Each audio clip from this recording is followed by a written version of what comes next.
Madame, Monsieur, bonjour. Je suis Christian Faucam, je suis écrivain, je suis penseur et je suis promoteur de ce courant de pensée que j'ai nommé le paradigme de la réflexion logique continue. Et je me suis donné pour mission que de revenir sur notre histoire, sur notre marche dans le temps et dans l'espace, afin que nous, en tant que peuple, en tant que race sur cette planète, nous puissions nous donner de, de meilleurs points de vue civilisationnels et même existentiels. Donc, après vous avoir remercié de me suivre au travers de cette modeste chaîne, euh, qu'il me soit permis d'envoyer un message aux enseignants de mon pays. Donc, vous savez que il y a déjà quelques jours de cela, les enseignants du Cameroun ont, dans leur grande majorité, répondu favorablement à un mot d'ordre de grève sous le thème et sous le concept de on a déjà trop supporté. Donc, euh, il est de bon temps que nous envoyions ce message-là, ce message-ci. Mais avant de commencer, j'aimerais que pour ceux-là qui m'écouteront, qui m'écoutent, dire le but de mon message n'est certes pas de d'émettre un jugement de valeur au regard de la souffrance dans laquelle est rendu ces enseignants. Le but de mon message n'est pas de m'inscrire en faux face à cette misère. Non. Le but de mon message n'est pas de m'inscrire en négationniste. C'est un fait. Nos enseignants misèrent. Nos enseignants sont rendus être des esclaves. Et d'ailleurs, en plein 21e siècle, aucune nation noire ne devrait se réduire, ne devrait s'abaisser à esclavagiser un de ses fils, une de ses filles, à cause de l'histoire qui est la nôtre. Nous devons être, pour cette planète, la lanterne de la lutte contre l'esclavage. Parce qu'en réalité, il s'agit de ça. Un enseignant, une personne qui travaille et qui ne reçoit pas le salaire de ce travail-là, c'est de l'esclavage. Il s'agit de ça. Donc, il ne s'agit pas pour moi donc de contester cet état de choses. Cette triste réalité, non. Mais vous savez, c'est pas parce que l'être n'est pas que le non-être sera, comme disaient les Parménides. C'est pas parce que ce qui doit être n'est pas que ce qui n'est pas devrait être considéré comme étant, ou alors ne pas du tout considéré, tout simplement passer sous silence, non. C'est pas parce que les enseignants ne reçoivent pas leur dû, qui doit être leur dû, la question ne se pose même pas. C'est pas parce qu'ils n'ont pas ce dû-là qu'on devrait passer sous silence ce qu'ils devraient être, c'est-à-dire être des enseignants. Promouvoir l'essence de ce que devrait être un enseignant dans une société.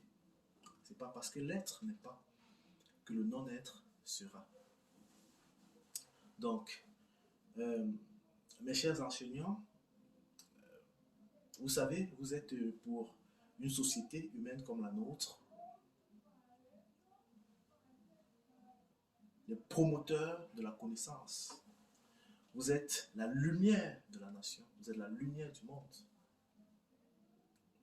D'ailleurs, comme on le dit, vous êtes le sel de la nation. Mais si le sel perdait de sa valeur, que fera-t-on de ce sel-là?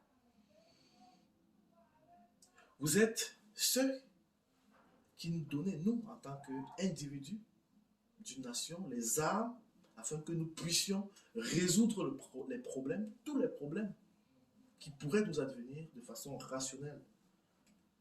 Quand on dit rationnel, c'est-à-dire en considérant, en nous inscrivant dans le temps.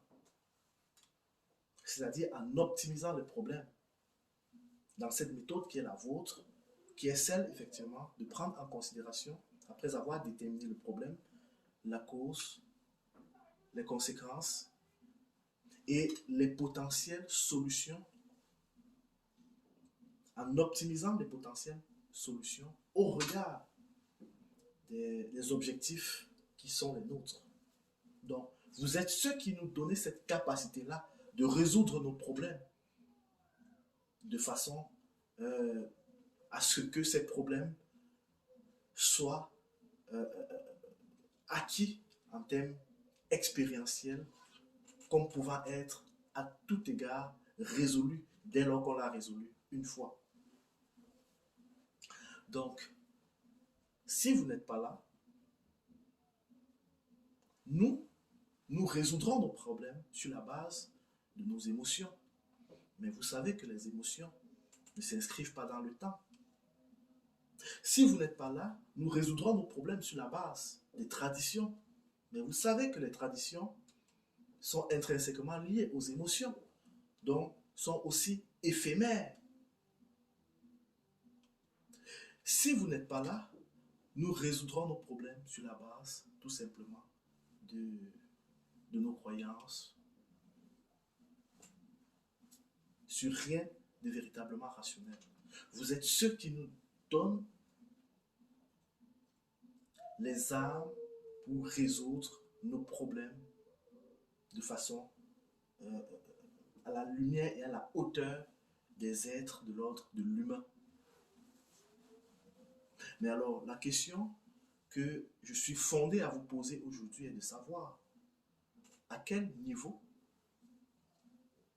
des instructions que vous nous donnez, à quel niveau de ce que vous êtes en tant qu'enseignant dans notre société s'inscrit votre démarche telle que vous l'avez adoptée. Je ne remets pas en cause la grève en elle-même, mais je pose simplement la question de savoir à quel niveau se situe cette greffe-là dans la démarche qui est celle d'avoir identifié le problème, identifié la cause du problème, déterminer les conséquences après avoir optimisé la meilleure des solutions au vu des objectifs que vous aurez planifiés face à ce problème. Donc, dites-moi, au demeurant, afin que vous compreniez mieux, vous perceviez mieux ma question, pensez-vous que le problème auquel vous faites face aujourd'hui est un problème exclusivement lié à la corporation des enseignants? Est-ce que le problème dont vous présentez, pour lequel vous vous battez aujourd'hui, est un problème qui s'adresse à la seule corporation des enseignants? Si oui, alors la question est de savoir, la question à se poser est de savoir pourquoi, bon Dieu, toute la société camerounaise se lève contre la seule corporation des enseignants. Pourquoi, bon Dieu, nous tous, tout le monde, la société, se lève contre nous, les enseignants? Qu'avons-nous fait à cette société pour que nous avons contre nous toute cette société? Telle est la question qu'on devrait se poser, nous, les enseignants, que vous devrez vous poser dès lors qu'il est question, dès lors que nous validions le fait que le problème que nous dénonçons est un problème exclusivement réservé à nous autres enseignants. Mais si tel n'est pas le cas, sinon, si le problème n'est pas simplement un problème, n'est pas un problème exclusif à la corporation des enseignants, si le problème est un problème commun, alors la question que je vous pose est de savoir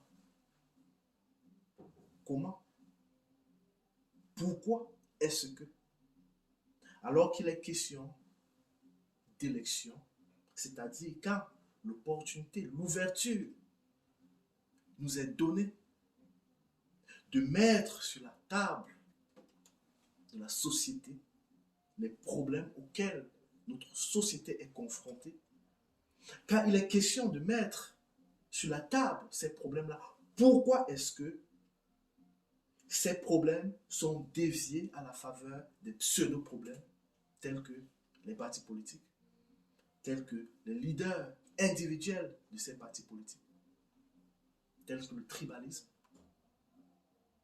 et autres. Comment est-ce que, pourquoi est-ce que, mes chers enseignants, quand il est question d'enjeux électoraux, pourquoi est-ce que ces problèmes-là qui nous sont communs, pourquoi est-ce que vous ne les mettez pas sur la table afin que nous départissions des faux problèmes, afin que nous arrêtions de nous battre pour des partis politiques, pour des leaders de partis politiques, et que enfin nous tablons sur les vrais problèmes, ces problèmes-là que vous avez identifiés, que vous auriez identifiés. Pourquoi est-ce que, au lieu de tabler sur ces vrais problèmes, nous nous battons pour un parti politique, RDPC, MRC, Univers, Padipi, Pipici, Sisipi, Papoupou, et Patati et Patata? Pourquoi, au lieu de tabler sur les problèmes, sur ce problème-là qui nous est commun, nous nous retrouvons en train de nous battre pour des individus? Paul Biya, Kamto, Cabral Libi, mes chers, jamais des partis politiques ne seront le problème. Si nous avons identifié le problème au travers de la méthodologie qui est la nôtre, nous enseignants, si vous, enseignants, vous avez identifié le problème au travers de la méthodologie que vous nous enseignez, alors nous sommes d'accord que le problème ne sera jamais Paul Biya, le problème ne sera jamais Kamto, le problème ne sera jamais Cabral Libi, le problème ne sera jamais le RDPC, le problème ne sera jamais le MRC, le problème ne sera jamais Univers. Au demeurant, le problème ne sera jamais une ethnie. Le problème ne sera jamais un comportement, le comportement d'une ethnie, les attributs d'une ethnie. Mais alors, mes chers enseignants, pourquoi et comment est-ce que, au lieu de nous mettre ensemble, au lieu de vous mettre ensemble, en tant qu'enseignants qui subissaient le même problème commun, nous vous retrouvons dans les réseaux sociaux en train de vous dire des méchancetés, en train de vous faire des méchancetés pour les beaux yeux simplement d'un parti politique. Pourquoi est-ce que vous vous cachez derrière des tribus pour vous faire des méchancetés, sachant que la tribu n'a rien à voir avec le problème que vous auriez identifié, que vous avez identifié? Vous êtes les promoteurs de la connaissance. Donc, vous devez savoir quel est le problème de notre société. Si le sel perd de sa saveur, qu'est-ce que nous ferons de ce sel-là? Si le sel ne peut pas nous dire c'est quoi le problème de cette société de façon éclairée, que ferons-nous de ce sel? Mes chers enseignants, je pense bien que la corporation des enseignants est celle la plus grande en nombre, est celle la plus instruite. Mais alors, je vous repose la question. Comment est-ce que, durant les échéances électorales, nous nous retrouvons en train de nous battre? Vous vous retrouvez en train de vous battre pour des pseudo-problèmes, en évitant le cœur du problème que vous aurez naguère identifié. Si vous avez identifié le problème, pourquoi vous battre L'un pour le RDPC, l'autre pour le MRC, l'autre pour le PADIPI, l'un pour Paul Biya, l'autre pour Camto, l'autre pour Cabral Lipi, et patati et patata.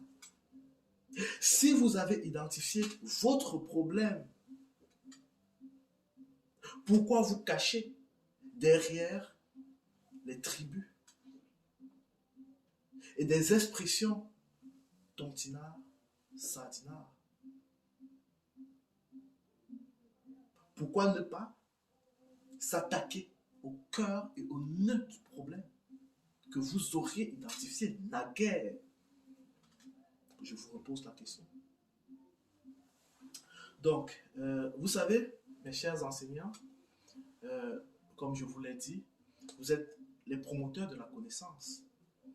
Et dans la méthodologie que vous nous donnez, et je profite de cette occasion pour vous dire merci, de faire de nous ce que nous sommes. Mais dans la méthodologie que vous nous donnez, que vous nous apprenez, vous nous dites que dès lors que nous avons en face un problème, la première des choses est d'identifier le problème en lui-même. Alors je suis fondé à vous reposer la question. Quel est le problème que vous avez identifié et quel est le problème pour lequel aujourd'hui vous manifestez? Quel est ce problème-là? En vous faisant remarquer que vous convenez avec moi que ce n'est pas un problème exclusif à la corporation des enseignants, que c'est un problème commun à la société camerounaise. Alors dites-moi, quel est ce problème commun à la société camerounaise? Dites-moi. Vous savez, quand on est enseignant, très souvent, en tant que moi, élève, des fois, je ne comprenais pas certains cours. Je n'ai pas été un très bon élève. Parce que, j'y reviendrai. J'ai une intelligence émotionnelle, c'est-à-dire arborescente, et le système en lui-même n'est pas fait pour des personnes comme nous. Donc, c'est quelque chose sur lequel on reviendra. Et il y a beaucoup d'étudiants, d'élèves qui peuvent être catégorisés dans cette famille et qui sont souvent injustement taxés de cons. Mais c'est une autre façon de penser. Mais bref. Vous savez, des fois, vous avez des étudiants, des élèves qui viennent vous dire « Monsieur, je ne comprends pas ». Et ce que vous demandez comme question, ce que vous posez comme question, c'est « Qu'est-ce que tu ne comprends pas ?» Si l'étudiant, l'élève vous répond « Monsieur ou madame, je ne comprends rien », alors certainement vous direz « Vas-y lire et reviens-moi quand tu auras identifié ton problème ». Donc, pareillement, la logique pure nous donne à vous dire, si vous n'avez pas identifié vos problèmes, allez identifier vos problèmes et revenez quand vous aurez identifié ces problèmes-là. Alors, je vous repose la question. Quel est ce problème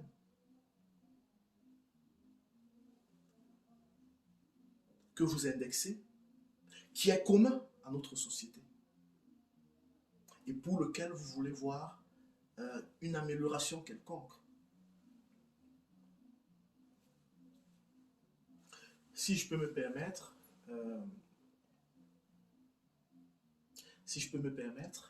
donc, non pas parce que ce soit moi qui parle, tout simplement parce que je me suis donné que de réaliser une étude pour laquelle je commets un ouvrage. Donc, dans cette présentation, pour vous, ça ne sera qu'un lemme, mais croyez-moi, dans un ouvrage qui est à paraître, ce lemme a été pleinement démontré. Donc, le problème ou la cause du problème qui est le nôtre, qui nous est commun, c'est un problème. Ce problème que nous partageons tous, c'est un problème qui est lié à notre caractère individuel, pathologique. Nous sommes des individualistes pathologique. Il nous manque la moindre notion de collectivisme dans notre mental. Et cette pathologie individualiste est la mère des maux tels que la corruption, tels que le népotisme, tels que le tribalisme, tels que les mauvais services à la clientèle des agents des services publics. Donc, le problème pour lequel vous êtes levé aujourd'hui, dans sa cause et dans son indentation première, c'est l'individualisme auquel nous sommes tous confrontés. C'est-à-dire que par-delà notre position dans cette société, dans cette nation camerounaise, nous avons cette pathologie commune qui est l'individualisme. Et comme vous le savez, dès lors qu'il est question de résoudre un problème, après avoir identifié comme en son indentation première le problème en lui-même, on s'attaque aux causes. Et donc je vous ai fait comprendre que la cause du problème auquel vous êtes confrontés, auquel nous sommes confrontés, c'est l'individualisme. Mais le problème en lui-même, c'est l'injustice, qui peut se matérialiser par ce que vous dénoncez. Parce qu'en fait, ce que vous dénoncez, c'est que des conséquences d'un fait. Le fait de ne pas recevoir son salaire est une conséquence de l'injustice. Le fait de ne pas avoir de promotion, c'est une expression de l'injustice. Donc, le problème en lui-même auquel toute la société camerounaise est confrontée, c'est l'injustice. Et nous sommes tous embarqués dans ce bateau. La société est injuste parce que nous sommes individualistes. Et nous sommes tous individualistes, quelle que soit notre position. D'ailleurs, le fait pour vous de revendiquer de revendiquer la justice aujourd'hui n'est pas tant du fait que vous avez perçu que la nation, que la société est injuste, mais simplement parce que vous vivez la matérialisation de l'injustice. Mais mes chers enseignants, ce n'est pas parce que un individu ne mange pas que la société dans laquelle il est injuste. Non, c'est parce que la société est injuste qu'il ne mange pas. Donc, même s'il ne mange pas, il se doit de s'attaquer à l'injustice de sa société. Donc, il n'y a aucune différence quant à nos dispositions pathologiques individuelles.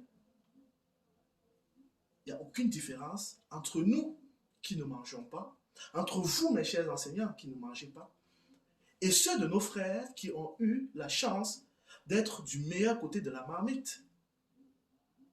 Cela signifie tout simplement que si, aujourd'hui, par la force des choses, certains d'entre vous se retrouvaient du bon côté de la marmite, alors, comme ça a toujours été le cas, ceux-là diront, il n'y a pas eu de problème, il n'y a jamais eu de problème, et il n'y aura jamais de problème. Et ça, c'est de l'injustice. Donc, mes chers enseignants, dès lors qu'il est question de résoudre un problème, dans votre méthodologie, celle que vous nous instruisez, il est question au minimum d'adopter un comportement qui va à l'encontre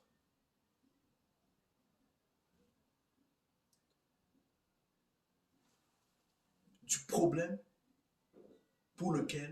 dont on voudrait voir résoudre, pour lequel on se bat. Il est question que nous adoptions, nous les enseignants, il est question que vous adoptiez, vous les enseignants, un comportement qui va à l'encontre de cette disposition individuelle, de la cause de ce problème. Il est question que vous adoptez un comportement, un tant soit peu collectif. Parce qu'il faut bien comprendre, l'individualisme a été étudié par un biologiste du nom de William Donald Hamilton. William Donald Hamilton a étudié ce comportement individualiste au travers du comportement grégaire des animaux. C'est-à-dire, William Donald Hamilton démontre que, en présence d'un troupeau d'animaux qui font face à un danger, bien que ces animaux soient en groupe, soient en troupeau, l'individu, c'est-à-dire l'individu de ce troupeau, c'est-à-dire chacun de ces animaux, réduit le danger à sa propre personne. C'est-à-dire, il n'a aucune notion du collectivisme. Chaque animal réduit le danger à sa propre personne en adoptant une trajectoire qui va vers le centre de la troupe. Ça, c'est ce que Donald Hamilton dit. Mais c'est ce qui se passe dans les effets de nos grèves, de nos mouvements collectivistes, de nos mouvements sociaux. Dès lors qu'on extirpe, dès lors qu'on n'adopte pas un comportement individuel. D'ailleurs, je vous pose la question. Dans votre mouvement, vous vous faites aider par vos étudiants. Vous vous faites aider par vos élèves. Au mépris de la dignité que devrait incarner l'enseignant pour l'apprenant. Moi, je vous pose la question. Si aujourd'hui vous vous faites aider par vos élèves, c'est-à-dire des enfants qui sont en devenir, vous qui, à quelque égard, êtes déjà, moi je vous demande, je vous pose la question, allez-vous, ou alors qui va les aider eux, quand il sera question pour eux que de se battre contre le chômage? Qui va les aider eux qui vous ont soutenus? Qui va les soutenir quand eux, ils vont être confrontés aux injustices quant à l'accès aux grandes écoles, malgré leur savoir, leur potentiel? Qui va les aider quand ils vont faire face dans des contrées reculées à l'absence d'eau, à l'absence d'électricité, à l'absence du moindre confort? Qui va les aider? Si eux, ils vous ont aidé aujourd'hui dans votre combat, qui, permettez-moi de le dire, est un combat appréhendé d'un point de vue individualiste, qui va les aider eux? D'ailleurs, qui va aider les motomanes? Qui va aider les chômeurs? Qui va aider toutes ces autres groupes sociaux de notre nation? Si vous trouvez normal que vos enfants vous aident dans vos batailles, vos enfants qui n'ont qu'à étudier et à rêver, alors dites-moi, en appréhendant de la sorte, qui est la véritable victime? Est-ce vous ou est-ce vos enfants? Qui est la véritable victime? Si dans vos combats d'aujourd'hui, vous les embarquez dans votre combat, tout simplement parce que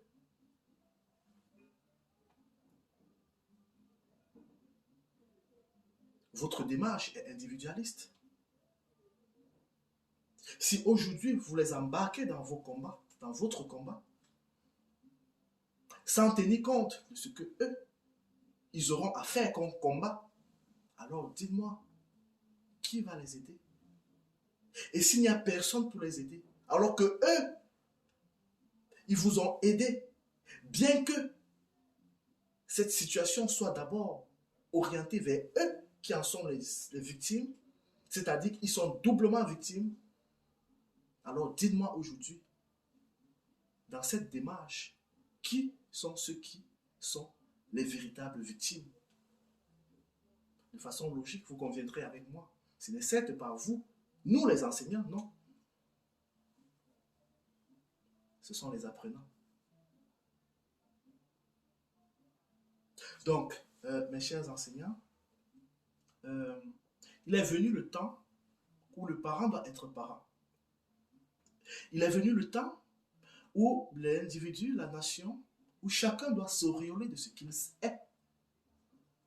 Si vous êtes enseignant, battez-vous avec le savoir. Si vous êtes enseignant, battez-vous auréolé de votre haute connaissance. Vous n'avez pas besoin de nous émouvoir, parce que ce que vous faites, c'est de l'émotion. Vous êtes les plus nombreux, vous êtes la corporation qui en nombre est la plus nombreuse.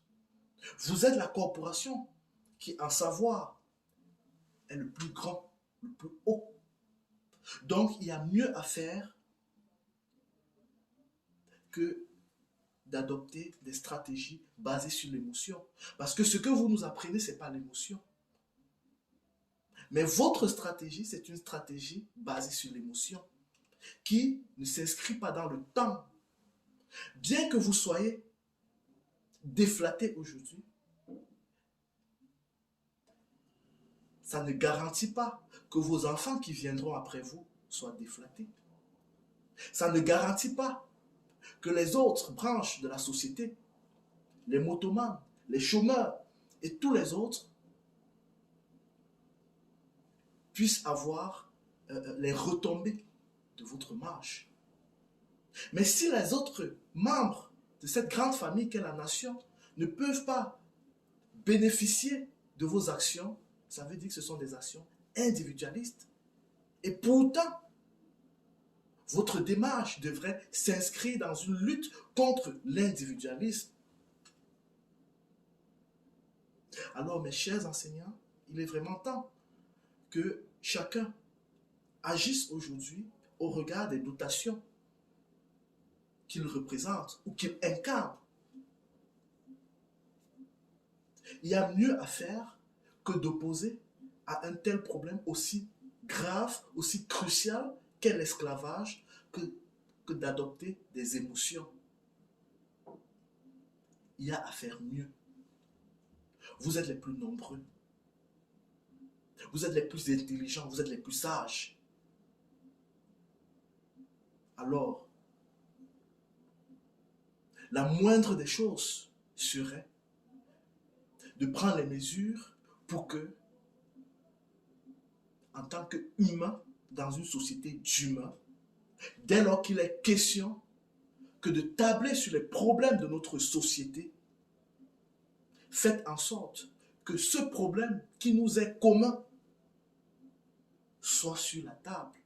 Faites en sorte que nous ne soyons plus en train de nous battre pour des partis politiques qui ne seront jamais nos problèmes. Faites en sorte que sur la table des débats soient exclusivement nos problèmes qui nous sont communs. Que nous ne soyons plus en train de nous battre pour des individus, fussent-ils des leaders de partis politiques, qui ne seront jamais nos problèmes et qui ne résoudront jamais nos problèmes. Mes chers enseignants, faites valoir ce que vous êtes, faites valoir votre connaissance, faites valoir votre savoir, faites valoir votre méthodologie. Ne nous embarquez plus dans l'émotion. Ce n'est pas votre rôle dans cette société. Et nous sommes dans un temps où nous n'avons plus besoin d'émotion. Nous avons justement besoin de rationalisation. Nous avons besoin de logique. Nous avons besoin de faire des choses de façon méthodologique. Il est fini le temps où on n'agissait par émotion, mon Dieu. Donc, je vous remercie et je vous remercie pour ce petit message. Merci.